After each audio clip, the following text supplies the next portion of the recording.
So my last book, The Long Tail and Free, were both about the economics of the internet. And I think I'm done.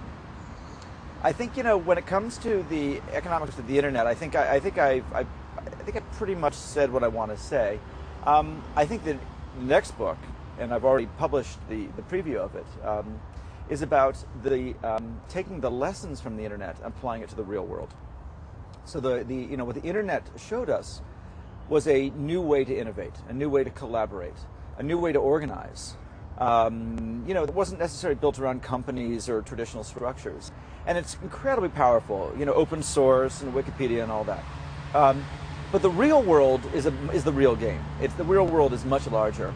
And if we can take those innovation models and apply them to manufacturing, to product development, then I think, then you've got an industrial revolution. So my next book is called The New Industrial Revolution. And it is based on my own experience in one of my startup companies, which does robotics, of using open source models, using open collaboration models to make physical goods. So I am personally a geek, and I am not naturally a boss. However, I've discovered that the best way to be an effective geek is to organize and to get people to help me. And the way to get people to help you is by being a boss. But I don't have to be an old-fashioned boss. I don't have to sort of say, you're my employee, I tell you what to do, you do it or else. Instead, I can be a community manager. So, by day, I'm an old-fashioned boss, and I work for a company, and I have employees, and I tell them what to do. By night, with my robotics company, we have 10,000 members in our community, and I'm a community manager. So I'm a leader, but I'm not a boss.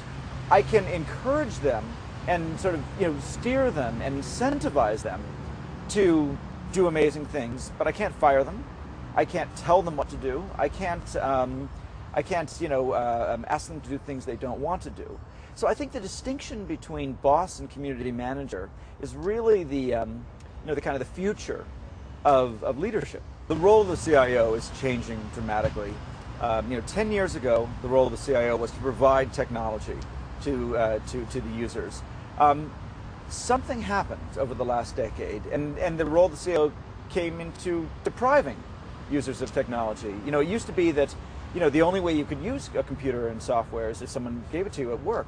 Now you've got awesome stuff at home. Your computer at home is probably better than the one at work. The software available on the internet is better than anything you have on your desktop machine. And so as you contrast your home experience, which is rich and powerful, with your work experience, which is locked down, you start to feel like the CEO is standing in your way. The CIO is a barrier to technology adoption. So I think the role of the CIO has to change.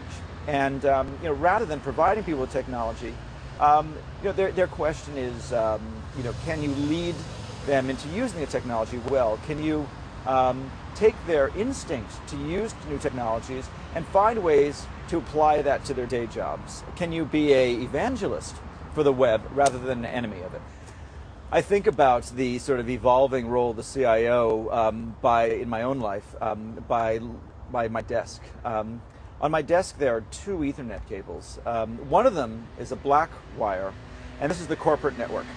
And that black wire is internet access with limits. There's lots of constraints and restrictions on what I can do on the black wire.